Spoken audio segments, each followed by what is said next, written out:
प्यारे बच्चों नमस्कार। दूरदर्शन की कक्षाओं में तुमने हमें देखा ही होगा, तो आइए चलते हैं अभ्यास प्रश्न 2023 के हिंदी के इस पेपर के समाधान की ओर। एक बार ध्यान से सुनेंगे तो आपके लिए आंसर याद हो जाएंगे। सभी विषयों के आंसर धीरे धीरे मिलेंगे, पर ध्यान से सुनेंगे तो आंसर याद हो जाएंगे, नकल करने की जरूरत नहीं पड़ेगी।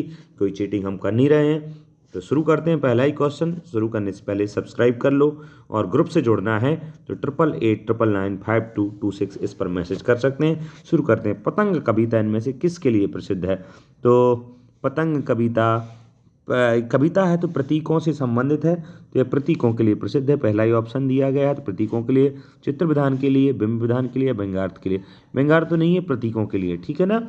अगला प्रश्न देखते हैं। कौन सा रस सहृदय के हृदय में उत्साह का संचार करता है? तो देखिए, उत्साह का संचार, उत्साह स्थायी भाव है वीर रस का, तो इसका आंसर हो जाएगा वीर। करुण रस से करुणा, श्रृंगार रस से रति का संचार होता है, वात्सल्य प्रेम का संचार होता है, तो उत्साह का संचार होता है वीर रस, ठीक है। अगला क्वेश्चन। बाजार दर्शन पाठ का केंद्रीय भाव है, तो बाजार दर्शन पाठ किसने लिखा है? तो ध्यान रखना, जयेंद्र कुमार। तो इसका केंद्रीय भाव बाजारवाद। अगला प्रश्न देखते हैं। अच्छा खेला वह अच्छा खेला परंतु हार गया, ये किस प्रकार का वाक्य है? तो जो वाक्य 8 प्रकार के होते हैं ना, उनमें से वह अच्छा खेला परंतु हार गया 2 वाक्य हैं, इसलिए संयुक्त वाक्य होगा। अतीत में दबे पांव पाठ के आधार पर कोठार किसके काम आता होगा?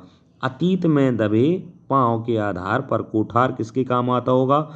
ये है अनाज जमा करने के लिए, सुरक्षा के लिए, धन, इन सब में मूलतः पाठ के आधार पर अनाज जमा करने के लिए।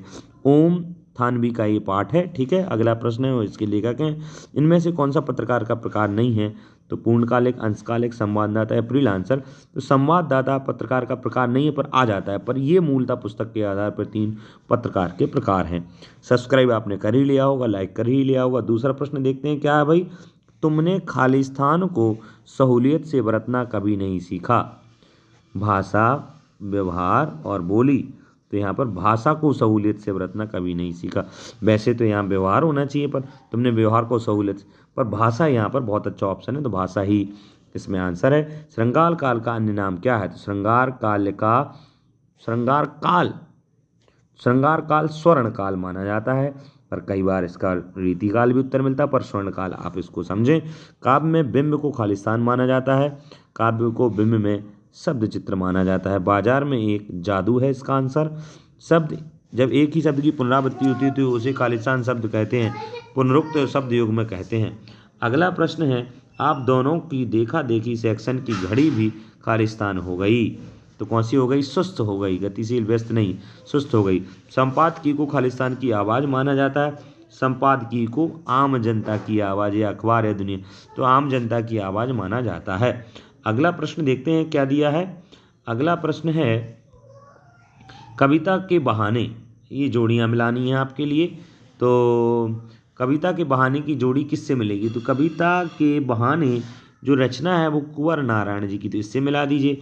महाकाव्य जो होता है वो कामायनी एक महाकाव्य है ना, जयशंकर प्रसाद महाकाव्य। भक्तिन महादेवी वर्मा से संबंधित है। इसके बाद है अर्थ के आधार पर वाक्य के 8 प्रकार होते हैं, जैसे कि बोलते हैं ना, विस्मयवाचक, संदेहवाचक, नकारात्मक, प्रश्नवाचक, इस प्रकार से आदि आदि, विधिवाचक। इसके बाद अगला प्रश्न है, अगली जोड़ी है जूझ। जूझ का किससे बनेगी? जूझ के लेखक हैं रघुवीर शाह, इनके जीवन से ही संबंधित इन्होंने बताई हुई है। एक विशेष प्रकार की रिपोर्ट क्या कहलाती है? बैकग्राउंडर, नाम से ही लग रहा है क्योंकि यही ऑप्शन बचता है, ठीक है। तो इसकी इससे मिला दीजिए, सारे ऑप्शंस हो गए। अगला प्रश्न देखते हैं। निम्नलिखित प्रश्नों के उत्तर एक वाक्य में लिखना है। तो आपने सब्सक्राइब तो कर ही लिया, अब शुरू करते हैं। अगला प्रश्न। राम की शक्ति पूजा कविता के रचनाकार हैं। राम की शक्ति पूजा निराला जी हैं, तो इनका पूरा नाम सूर्यकांत त्रिपाठी निराला।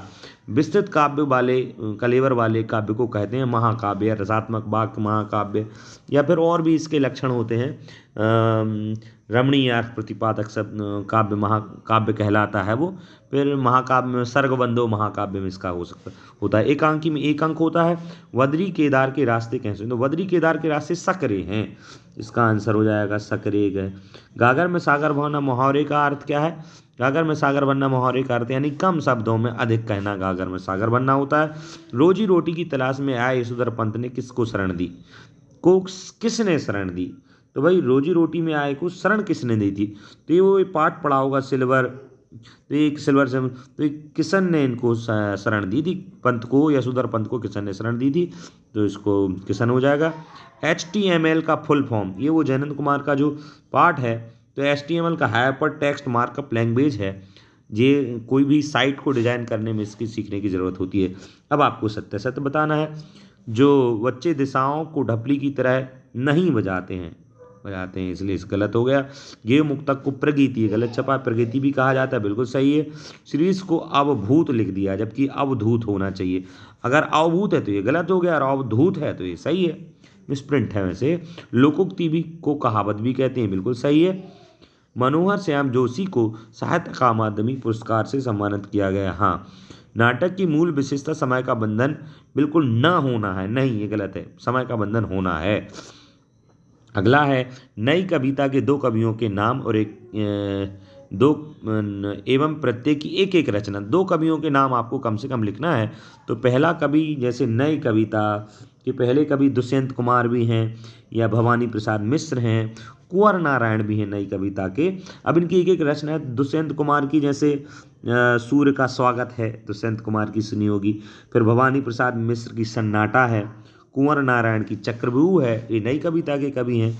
अगर प्रगतिवाद की कोई दो विशेषताएं, प्रगतिवाद की बात आ जाए तो प्रगतिवाद में क्या था, ईश्वर के प्रति अनास्था है मेन बात इसकी, और जो शोषित दबे कुचले दलित लोग हैं उनकी बात इसमें की गई है, उनके उत्थान की बात की गई है, ठीक है ना, सशक्त होने की बात की है।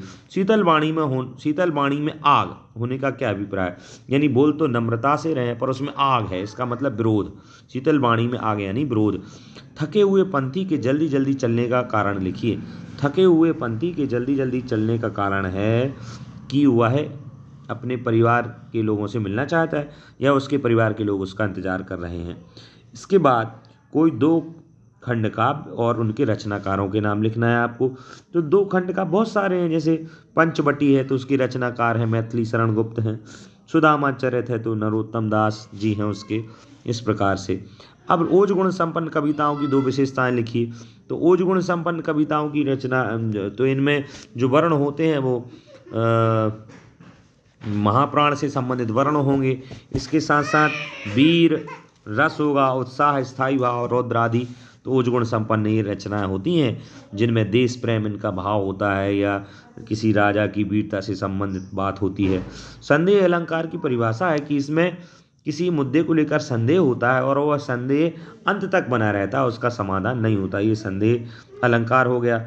अब अगर मैं लक्षणा शब्द शक्ति की बात करूं, तो लक्षणा शब्द शक्ति जहां पर मुख्यार्थ का बाद हो, यानी जो लाइन कही जा रही है उसका अर्थ वही अर्थ न निकल करके दूसरा अर्थ निकले, तो वो होती है लक्षणा शब्द शक्ति। और अगर इसकी बात करें लक्षणा शब्द शक्ति की, तो जैसे उदाहरण कहें लाल टोपी जा रही है, या भाले प्रवेश कर रहे हैं, तो भाला में यहाँ भाला थोड़ी प्रवेश करेगा, मुख्यार्थ बाधित हो रहा है। तो मुख्य भाला प्रवेश करना यानी सेना जा रही है, लाल टोपी जा रही नहीं यानी क्या पुलिस जा रही, इसलिए लक्षणा शब्द शक्ति के उदाहरण हो गए। जो कि वीडियो बड़ा हो रहा है, आगे के भी अगर आंसर्स को देखना चाहते हैं तो इस चैनल को सब्सक्राइब करें। तब तक के लिए नमस्कार।